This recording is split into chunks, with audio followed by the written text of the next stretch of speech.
नमस्कार दोस्तों, इस वीडियो में बात करेंगे हम कुछ ऐसे सुधारों की जिन्हें अगर हम अपनी जीवन शैली में अपना लें तो हम अपने ग्रह दोषों को दूर कर सकते हैं। हम अपने आसपास सफल लोगों को देखते हैं, उन्हें भाग्यशाली कहते हैं। दरअसल वो भाग्यशाली लोगों की जीवन शैली में कुछ ऐसी आदतें होती हैं जो उनके ग्रह दोषों को दूर करने में उनकी मदद करती है और उनके ग्रहों के अच्छे परिणाम उन्हें दिलाती है, जिस वजह से उनका भाग्य साथ देता है और वो सफल कहलाते हैं। तो हम कुछ ऐसी ही आदतों की बात करेंगे जिन्हें हम अपनी जीवन शैली में शामिल करें। तो सबसे पहले हम बात करते हैं सूर्य की। सूर्य के लिए हमें किन आदतों को अपनी जीवन शैली में शामिल करना चाहिए। सूर्य तेज का ग्रह है, सूर्य प्रसिद्धि का ग्रह है, सूर्य कर्म क्षेत्र के जरिए आपको अपनी पहचान दिलाता है। सूर्य को दुरुस्त कैसे करें, सूर्य से अच्छे परिणाम कैसे प्राप्त करें। अगर आपकी जन्म कुंडली में सूर्य दूषित है तो आप कर्म क्षेत्र से बहुत सारी तकलीफें फेस करनी पड़ती है, बहुत आपकी पहचान सही तरीके से नहीं बन पाती। सूर्य अनुशासन का ग्रह है, नियत समय पर उदित होता है और नियत समय पर अस्त होता है। आपको भी सूर्योदय के पहले उठना है, अपना दिन प्रारंभ करना है और सोने का भी नियत समय निर्धारित करना है। इवन दिनचर्या में हर चीज के लिए आप समय निर्धारित करें। अनुशासित जीवन शैली से सूर्य आपका मजबूत होगा और अच्छे परिणाम देने लगेगा। इसका प्रैक्टिकल एस्पेक्ट यह है कि आपको दिन में अधिक से अधिक समय मिलेगा और सभी काम बहुत अच्छे तरीके से आप निपटा पाएंगे। चाहे व्यायाम के लिए समय निकालना हो, चाहे अपने कामों के लिए समय निकालना हो, घर परिवार के लिए समय निकालना हो, मित्रों के लिए, सोशल कॉन्टैक्ट्स के लिए समय निकालना हो या कोई अन्य आवश्यक कार्य हो। तो सबसे पहली आवश्यकता है अनुशासित जीवन शैली। इससे आपका सूर्य मजबूत होगा। सूर्य जो है आपको प्रकाशवान करता है और आप प्रकाशवान होते हैं अपने ज्ञान से, अपने नॉलेज से।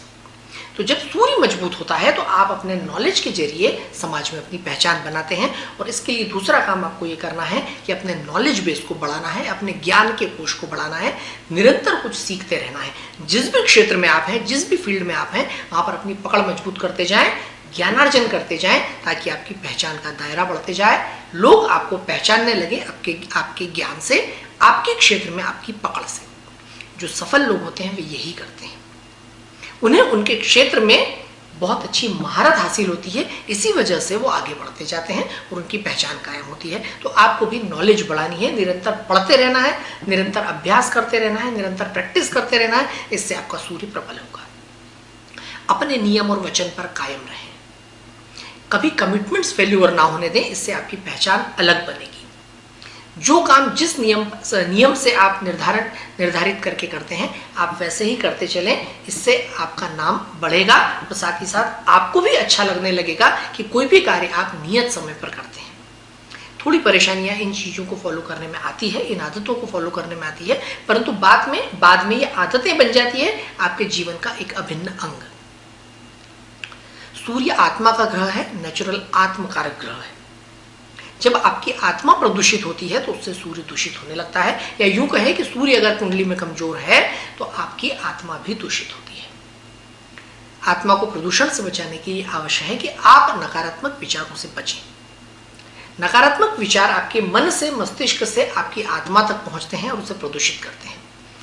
आप किसी भी व्यक्ति के बारे में नहीं सोचें तो चलेगा, परंतु आप गलत न सोचें, बुरा न सोचें। किसी भी प्रकार के बुरे ख्यालों को, किसी भी प्रकार की बुराई को, किसी भी प्रकार की नेगेटिविटी को अपने मन मस्तिष्क में ना आने दें ताकि वो आपकी आत्मा तक ना पहुंचे और आपकी आत्मा जो है प्रकाशवान रहे। इससे आपको धीरे धीरे धीरे धीरे प्रसिद्धि मिलना प्रारंभ होगी, आपकी एक अलग पहचान बनेगी। इस बात को आप फॉलो करके देखें, आपको कुछ ही दिनों में, कुछ ही महीनों में बहुत अच्छे फायदे दिखने लगेंगे। इसके बाद हम बात करते हैं चंद्रमा की। क्या करना होगा चंद्रमा को मजबूत बनाने के लिए। चंद्रमा भावनाओं का ग्रह है, चंद्रमा जल का ग्रह है। तो अपने रिश्तों को आप मजबूत करें। जो रिश्ते भावनात्मक रूप से बंधे हुए हैं उनको किसी भी प्रकार का भावनात्मक आघात न पहुंचने दें। जितना आप रिश्तों में भावनाओं को मजबूत रखेंगे उतना चंद्रमा आपका मजबूत रहेगा। व्यापारिक रिश्तों में कोई भी जो डिसीजन ले वो डिसीजन भावनात्मक न हो, इस बात का विशेष रूप से आप ध्यान रखें। दिल से ना सोचें, दिमाग से सोचें, क्योंकि जब आप बिजनेस में दिल से सोचने लगते हैं और घर परिवार मित्रों के बीच आप दिमाग से सोचने लगते हैं तो वहां आपके रिश्ते कमजोर होने लग जाते हैं। चंद्रमा भी कमजोर परिणाम देने लगता है। किसी को भावनात्मक आघात न पहुंचाएं, इस बात का विशेष रूप से ध्यान रखें। ऐसे लोग जो मानसिक अवसाद से त्रस्त हैं, जो बूढ़े लोग हैं, जो कमजोर लोग हैं, जो जरूरतमंद लोग हैं, उन्हें मदद पहुंचाएं, भावनात्मक मदद करें ताकि उनकी भावनाएं मजबूत हों और वो उस मानसिक अवसाद से बाहर निकल आए। पानी का अपव्यय रोकें, किसी भी प्रकार से पानी का नुकसान न करें। माँ और मातृतुल्य जो स्त्रियां आपके जीवन में हैं, उनका सम्मान करें, उन्हें मदद करते रहें। घर में, ऑफिस में, दफ्तर में जहाँ ज़्यादा समय आप रहते हैं, वहाँ दीवारों में सीपेज ना आने दें, वहाँ का प्लम्बिंग सिस्टम खराब ना हो, इस बात का विशेष ध्यान रखें। क्योंकि जब भी जिस घर में आप भवन में रहते हैं वहाँ का प्लम्बिंग सिस्टम खराब होता है तो परिवारजनों के लिए डिप्रेसिव टेंडेंसीज का कारण बनता है, इस बात का विशेष रूप से ध्यान रखें। घर के आसपास गंदा पानी इकट्ठा ना हो, इस बात का विशेष रूप से ध्यान रखें। चंद्रमा आपके बहुत मजबूत परिणाम आपको देने लगेगा। इसके बाद बात करते हैं बुध की। बुध इंटेलिजेंस का ग्रह है, बुध बुद्धिमत्ता का ग्रह है, बुध ऑरेटरशिप का ग्रह है, भाषण कला का ग्रह है, मनोरंजन का ग्रह है, बुध संवाद का ग्रह है। अपने आपसी रिश्तों में संवाद मजबूत करें, भाषण शैली से मजबूत करें, आप भाषा का इस्तेमाल करें, न कि टेक्स्ट का इस्तेमाल करें, सोशल मीडिया से थोड़ी दूरी बनाएं। आप याद करें उन दिनों को जब आप लोकल टेलीफोन्स यूज़ करते थे, डायल सिस्टम वाले, तब सारे नंबर्स आपको याद हुआ करते थे। परंतु आज स्मार्टफोन्स के अंदर सारे नंबर स्टोर रहते हैं, आप कॉन्टेक्ट्स में जाते हैं और डायल कर देते हैं, तो आपकी याददाश्त कमज़ोर हो गई। प्रकृति का नियम है कि जो भी सर्विसेज आप कम इस्तेमाल करते हैं वो सर्विसेज प्रकृति विड्रॉ कर लेती है। तो ऐसे ही आपकी याददाश्त धीरे धीरे कमज़ोर हो जाती है, मस्तिष्क की क्षमता कमज़ोर होती जाती है। किसी भी प्रकार के क्विज को सॉल्व करते रहने की कोशिश करें, किताबों से नाता रिश्ता बढ़ाएं, पढ़ने और लिखने की आदत डालें। सफल लोगों में और असफल लोगों में एक बहुत बड़ी आदत होती है पढ़ने की, उनके पास एक लाइब्रेरी होती है, जबकि असफल व्यक्ति जो है वो पढ़ने से हमेशा भागता है, दूर रहता है। सीखते रहें, पढ़ते रहें, किताबें बहुत अच्छा दोस्त हो सकती हैं। लिखने की आदत डालें, उससे आपकी भाषा पर पकड़ बनेगी और जितनी आपकी भाषा मजबूत होगी बुध उतना अधिक अच्छा होगा। लोगों से बातचीत करें, आपसी संवाद स्थापित करें, इससे आपकी भाषण शैली भी बहुत मजबूत होगी जो आपके बुध को मजबूत करने में मदद करेगी। कैलकुलेशंस में, क्विज में, इस प्रकार की चीज़ों में थोड़ा इंटरेस्ट लें, ताकि जितना दिमाग पर जोर डालेंगे उतना दिमाग आपका अच्छा काम करना प्रारंभ करेगा, आपकी सोचने की शक्ति आपकी मजबूत होगी। मोबाइल फोन्स पर गेम खेलने से बचें, इससे आपकी जो शक्तियां हैं वो कमज़ोर होती है, क्षमताएं कमज़ोर होती है। लिखने पढ़ने की प्रैक्टिस बढ़ाएं अधिकतर। इसके बाद करते हैं हम गुरु की बात। गुरु को कैसे मजबूत करें? गुरु को मजबूत करने के लिए बहुत अधिक आवश्यक है सबसे पहले ईटिंग हैबिट्स। खान पान पर नियंत्रण रखें, हल्का और सुपाच्य भोजन करें, उसका समय निर्धारित करें, ऐसे समय खाएं कि आपके भोजन को पचने के लिए पूरा समय मिल जाए। भारी खाना ना खाएं, तला गला ना खाएं, तामसिक भोजन से बचने की चेष्टा करें। वो मैं इसलिए कह रहा हूं क्योंकि जब आप खाना हल्का खाते हैं, सुपाच्य खाते हैं, तो आपके शरीर को उसको पचाने में कम मेहनत करनी पड़ती है और आपकी मानसिक ऊर्जा एक्टिवेटेड रहती है। इससे आप जो भी पढ़ते हैं, जो भी लोगों के साथ सत्संग करते हैं, ज्ञानार्जन करते हैं, वो सारी चीज़ें आपका शरीर और मन एक्सेप्ट करता है, आत्मा एक्सेप्ट करती है। तो एक्सेप्टेबिलिटी बढ़ाने के लिए भोजन पर नियंत्रण रखें। गुरुजनों, मार्गदर्शकों, अपने से बड़ों, मित्रों के साथ संवाद करें, सत्संग करें, अच्छी बातें एक दूसरे के साथ शेयर करें, धार्मिक पुस्तकें पढ़ें। कुछ समय आप जो है धार्मिक क्रियाकलापों पे दें, सामाजिक एक्टिविटीज़ में दें, सोशल सर्विस से रिलेटेड। मंदिर जाएं, कुछ समय वहाँ की सकारात्मक ऊर्जा का आनंद लें। कुछ समय निकालें अपने शेड्यूल्स में से, टफ शेड्यूल्स में से, और तीर्थाटन करें, अच्छे अच्छे तीर्थों पर जाने की कोशिश करें। कम समय मिलेगा परंतु कोशिश करें कि वहाँ जाएं, थोड़ा समय दें। वो जो पॉजिटिव एनर्जी आपको मिलेगी वो जीवन में आगे बढ़ने के लिए और अच्छे विचारों के पैदा होने के लिए बहुत अधिक आवश्यक है। मन में अच्छे विचार तभी आएंगे जब आपके पास पॉजिटिव एनर्जी रहेगी। बहुत अधिक आवश्यक है कि आप ऐसे लोगों के साथ सत्संग करें, बैठे उठे, जिनमें जो धार्मिक स्वभाव के हैं, अच्छे स्वभाव के हैं, मन से बहुत अच्छे लोग हैं। इससे आपका गुरुबल जो है वो मजबूत होगा। सलाह लेकर के लोगों के साथ काम करें। थोड़ा समय जो है समाज सेवा में दान के रूप में लगाएं। लोगों को जो जरूरतमंद लोग होते हैं, किसी प्रकार से उन्हें अन्न का दान करने की चेष्टा करें। इससे आपका गुरु मजबूत होगा। मंगल मजबूत करने के लिए आवश्यक है कि आप अपने शारीरिक सौष्ठव को मजबूत करें। मंगल शक्ति का ग्रह है, जितना आपका शरीर जो है वो हुष्ट पुष्ट होगा, उतना मंगल मजबूत होगा, आप स्फूर्तिवान होंगे, उतने अच्छे पॉजिटिव थॉट्स आपके दिमाग में आएंगे और आपके एक्शंस उतने फास्ट होंगे। मंगल तीसरे भाव का कारक ग्रह है, कोई भी काम आप जो समय पर करते हैं उससे भी आपका मंगल मजबूत होता है। किसी भी प्रकार के काम को टालने की आदत से बचने की चेष्टा करें। दूसरी मंगल को मजबूत करने की एक्टिविटी होती है अपने संगठन को मजबूत करना। आपके साथ जितने लोग खड़े होते हैं उतने आप अपने आप को शक्तिशाली महसूस करते हैं, उतना आपका कॉन्फिडेंस बढ़ता है, साहस बढ़ता है, उतने आपके निर्णय मजबूत होते हैं। इसलिए संगठन को मजबूत करने की चेष्टा करें। छोटे भाई बहनों का भी ग्रह मंगल है, अपने छोटे भाइयों के साथ मिलकर चले, उनको साथ में मिला करके चले, दोस्तों को मिला करके चलें। अगर वे किसी भी क्षेत्र में थोड़े से कमजोर हैं तो एडजस्ट करें, उन्हें मदद करें ऊपर उठने की और अपने साथ मिला करके चले। इससे आपका मंगल जो है मजबूत होगा। थोड़ा समय व्यायाम के लिए दिए, रनिंग करें, एक्सरसाइज करें, किसी भी प्रकार से व्यायाम करें, इससे आपके मंगल को मजबूत करने में बहुत आपको मदद मिलेगी। मंगल के बाद बात करते हैं हम शनि की। क्या करें कि शनि आपका मजबूत हो। शनि जो है वो वायु तत्व का ग्रह है। हमारे शरीर में जो वायु ट्रैवल करती रहती है, संचार करती है, जिसको हम प्राणवायु कहते हैं, उसके शरीर से बाहर निकलते ही शरीर चैतन्य शून्य हो जाता है। अर्थात शनि का गहरा संबंध जो होता है उस वायु के साथ है, उस प्राणवायु के साथ है। उस प्राणवायु के ट्रैवल को आप जितना स्ट्रेंथफुल करेंगे उतना शनि मजबूत होगा। और इसके लिए नियमित रूप से आवश्यक है कि आप प्राणायाम करें। प्राणायाम करने से ऑक्सीजन आपके मस्तिष्क तक भी जाएगी, आपके रक्त संचार को बढ़ाएगी, आपकी नर्वस सिस्टम को मजबूत करेगी, सोचने की शक्ति को बढ़ाएगी, वायु को ग्रहण करने की क्षमता बढ़ाएगी, अर्थात आपके फेफड़े मजबूत करेगी, लंग्स को मजबूत करेगी। तो इसके लिए बहुत आवश्यक है कि आप नियमित रूप से प्राणायाम करें। तो प्राणायाम करने से आपका शनि बहुत मजबूत होगा।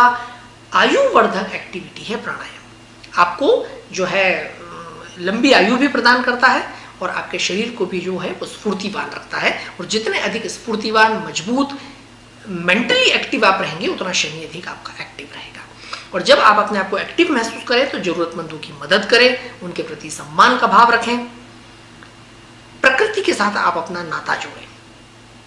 जितने अधिक पेड़ पौधे आप लगाते हैं या जितने अधिक वृक्षारोपण आप करते हैं, वातावरण में आप उतनी ऑक्सीजन प्रोड्यूस करने में मदद करते हैं। ये वही ऑक्सीजन है, वही प्राणवायु है जो प्राणियों को जीवित रखने का कार्य करती है। तो आपका गहरा संबंध किस चीज से बना? सीधा सीधा एक आप ऐसा पुण्य करने जा रहे हैं जिसे आप प्रकृति को ही मदद कर रहे हैं, सब लोगों को जीवित रखने के लिए, हुष्ट पुष्ट रखने के लिए और प्राणवायु प्रदान करने के लिए। तो आप नियमित रूप से प्रकृति को प्रकृति के लिए प्रति सेवा भावना अपने अंदर रखें और वृक्षारोपण करते रहें, जलार्पण करते रहें, अर्थात पौधों में पानी देने का काम करें, पौधों को बड़ा होने में मदद करें, खाद बीज आप पौधों को दें। इस प्रकार के प्रकृति से संबंधित सारे कार्य करने से आपका शनि जो है वो मजबूत होगा। शुक्र रिश्तों का ग्रह है, सलीके का ग्रह है।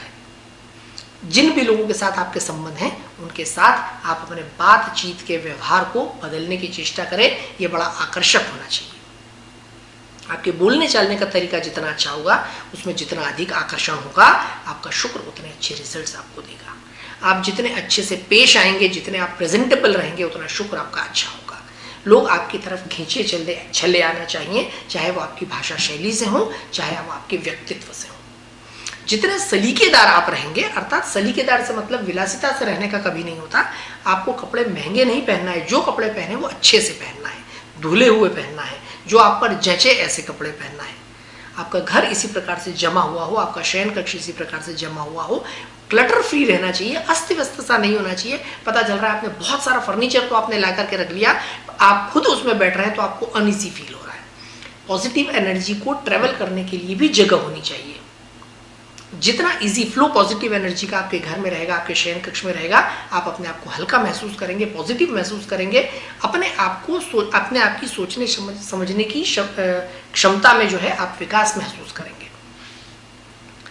तो विशेष रूप से ध्यान रखें कि सबसे इंपॉर्टेंट है प्रेजेंटेबिलिटी। आप किस प्रकार से किसी भी व्यक्ति के साथ मिल रहे हैं, जुल रहे हैं, आप कैसे दिख रहे हैं, ये अधिक महत्वपूर्ण है। शुक्र रिश्तों को मजबूत करने का ग्रह है। और फिर आप ध्यान दें, रिश्ते बनाने के साथ रिश्तों को मजबूत करने में, तो जितने लोगों को आप जोड़ते चलेंगे उतना अधिक शुक्र आपको बहुत अच्छे परिणाम देगा। इसलिए लोगों के साथ सम्मानजनक हमेशा व्यवहार करें शुक्र को मजबूत करने के लिए। आपके घर के अगर वाहन है, वाहन बड़ा है छोटा है ये मतलब नहीं, परंतु वाहन गंदी अवस्था में ना खड़ा हो, टूटी फूटी अवस्था में ना खड़ा हो, खराब अवस्था में ना खड़ा हो, उसको ठीक करवा कर दुरुस्त करवा करके साफ सुथरी अवस्था में वाहन रखें, क्योंकि वाहन ही जीवित शुक्र है। जितनी खराब स्थिति में आपका वाहन है वो इंडिकेट करता है कि उतनी खराब स्थिति आपके शुक्र की है। तो इसलिए वाहन से प्रेम करें, जो भी वाहन आपके पास है उसको बहुत अच्छी स्थिति में रखें। शुक्र। इसके बाद बात करेंगे हम राहु की। राहु डिजायर्स का ग्रह है। आपके अंदर वो ऐसी आकांक्षाएं पैदा करता है जिसका रियलिटी से कोई संबंध नहीं होता।